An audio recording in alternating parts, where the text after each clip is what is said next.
আশ্রয় দিতে তো কোনো অসুবিধা নাই, আমরা তো মারপিট করতে চাই না।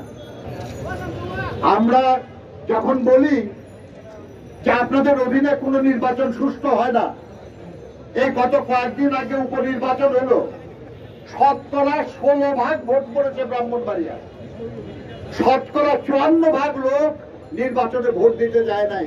এটা সরকারি হিসাব, আসল হিসাবে 5% ভোট পড়ে নাই। তো আপনাদের অধীনে তো সুষ্ঠু নির্বাচন হচ্ছে না।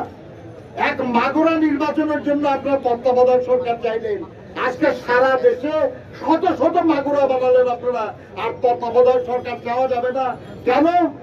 সংবিধানে নাই। আপনারা যখন 96 সালে চাইছিলেন তখন কি সংবিধানে ছিল তত্ত্বাবধায়ক সরকার? ছিল না তো। বেগম খালেদা জিয়া সংসদে সেটা ইনসার্ট করেছে। কাজেই বন্ধুগণ, তাদের যেসব কথা, তারা ক্ষমতায় থাকলে একরকম, বিরোধিতা থাকলে আর একরকম, তাদের কথায় গুরুত্ব দেওয়ার কোনো যুক্তি নাই।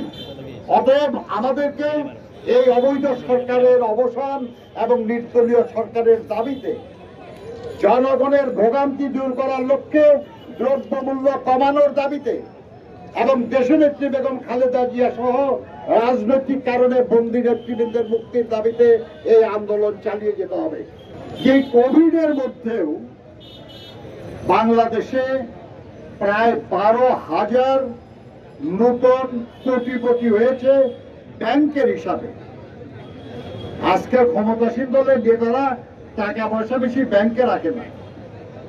পত্র পত্রিকায় দেখেন তো আপনারা, নাকি টিভিতে দেখেন তো, সিন্ধুকের মধ্যে, খাটের নিচে, বাড়ির পেছনে, বিভিন্ন জায়গায় বস্তায় বস্তায়, ট্রাঙ্কে ট্রাঙ্কে তাদের টাকা থাকে।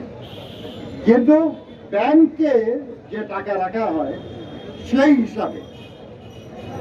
আর একই সময়ে আমাদের দেশের গবেষণা সংস্থাগুলি বলেছে যে এই সময়ের মধ্যে প্রায় 3.5 কোটি মানুষ অধিক দরিদ্র হয়েছে।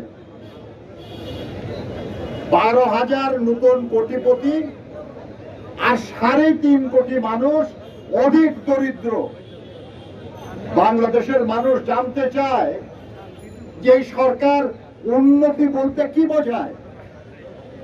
যদি বলে তারা উন্নতির সরকার, তাহলে তারা ওই 12,000 মানুষের সরকার যারা কোটিপতি হয়েছে, তারাই 3.5 কোটি সরকার না, যারা আরো দরিদ্র হয়েছে। এই 3.5 কোটি মানুষ আজ পরিবর্তন চায় শুধু বেঁচে থাকার জন্য। আর নতুন করে আরো যারা দরিদ্র হচ্ছে, আজকেই পত্রিকা এসেছে যে আন্তর্জাতিক এক সংস্থা রিপোর্ট বলে যে 28% মানুষ ধার করে চলছে, 53% মানুষ